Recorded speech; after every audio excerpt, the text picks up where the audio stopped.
You know, so it was he can win the interesting. election. It was interesting watching CNN yesterday, my old network, for example, where CNN finally conceded on air that actually when Kamala Harris repeated this trope about Trump, that he called for they said there would be a bloodbath if he lost the election.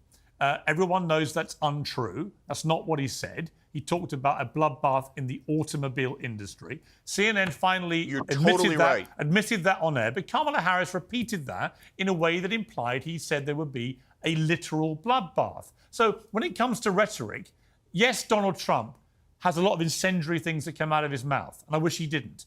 But so does the left, Cenk. And your utter refusal to accept that anyone on the left can be even remotely responsible for creating an atmosphere where two people now tried to kill Trump, I think is very disingenuous. No, Piers, let me be clear.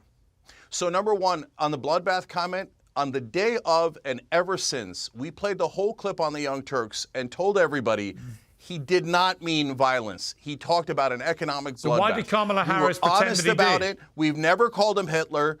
But Piers, I can't sit here and not tell you that he didn't try to end our democracy, because he did. So I'm asking you now for like the fourth time. What I'm going to get the other two to to respond to this, but I just want to bring in just very quickly the Republican Congressman Cory Mills. Cory Mills, thank you very much indeed for joining me. We're having a very Thanks so much for having me. We're having a very heated debate, ironically, about the heated debate raging around America, which may or may not have played a part in these two assassination attempts. There's an irony there.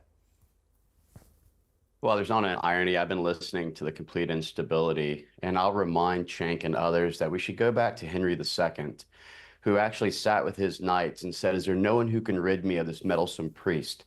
His knights took that rhetoric to mean that they should go and murder the Archbishop of Canterbury, thereby actually resulting in an assassination of an individual. So I think that Eric is correct and Candace is correct that Cenk should just probably sit on his hands for a moment and just listen to what hate and vitriol he is spewing and why things have continued to ratchet up. I think that we all need to look at political violence and a condemnation, and also take a response to say that this isn't something that we want to continue by taking down the pressure and the heat which is boiling within America, and start looking at things with understanding that civil discourse is acceptable, that political discourse is acceptable, but ratcheting up to violence and this type of rhetorical, type of threats is just not to be accepted here in America.